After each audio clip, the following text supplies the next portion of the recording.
بيوت بسيط نجم وسبونج بوب الاتنين اتباعت وبقوا من غير سكن، فبنوا مكان بسيط يعيشوا فيه من الكراكيب.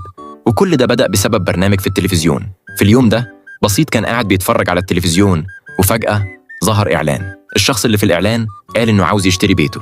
إيه؟ أنت سمعتني صح؟ أنا عاوز أشتري بيتك، بس بيتي مش للبيع، مش فارق معايا، بأي حالة وبأي مساحة أنا هشتري بيتك. مباع؟ مباع؟ طب أنا هعيش فين دلوقتي؟ بسيط افتكر إن بيته اتباع بجد، وراح قال لسبونج بوب اللي عازمه يقعد معاه. بالليل الاتنين كانوا نايمين على الكنبة وبيتفرجوا على التلفزيون تاني، وفجأة الإعلان ظهر من جديد. سبونج بوب افتكر هو كمان إن بيته اتباع، فأخدوا حلزونهم الصغير ومشوا لحد ما وصلوا عند الباب الوراني لمطعم سلطع برجر، وعاشوا هناك وسط حاجتهم. في نفس الوقت شفيق صحي وهو ممتن، مش مصدق إنه مسمعش صوت سبونج بوب المعتاد الصبح، فكان موده حلو جدا طول اليوم وقعد يغني: ابتسامة وقوس قزح، ابتسامة وشمس، ابتسامة وشجر وزرع. شوفي يا ماما أنا برقص وبغني. الدنيا جميلة لما ما يكونش في حاجة معطلانة، كل حاجة بتضحك حتى أنا. هو ده إحساس السعادة؟ شفيق من كتر الفرحة اتطوع يخرج التنظيف لمستر سلطع، وهو خارج لقى سبونج بوب وبسيط. سبونج بوب حكى له اللي حصل، فشفيق اقترح يشتروا بيت جديد بالفلوس، بس بسيط قال إنه ما خدش أي فلوس. هنا شفيق فهم الموقف بالظبط، وبدل ما يقولهم الحقيقة قرر يمشي عشان يرتاح من الانشغال.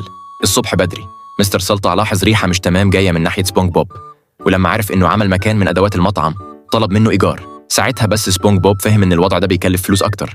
لما جه وقت المرواح شفيق كان راجع بيته مستمتع بحياته الهادية. سبونج بوب أوقفه عشان يطمن على بيت الأناناسة، فشفيق ضحك عليه وفهمه إن البيت بقى مشغول وفي ناس تانية عايشة فيه. بسيط هو كمان أراد يطمن على بيته، فشفيق تردد واحتار، فقال بسرعة إن في فرقة موسيقى عايشة في بيت الصخرة، وجري على بيته على طول. في البيت شفيق كان بيقرأ كتاب في هدوء، وفجأة سمع خبط خفيف.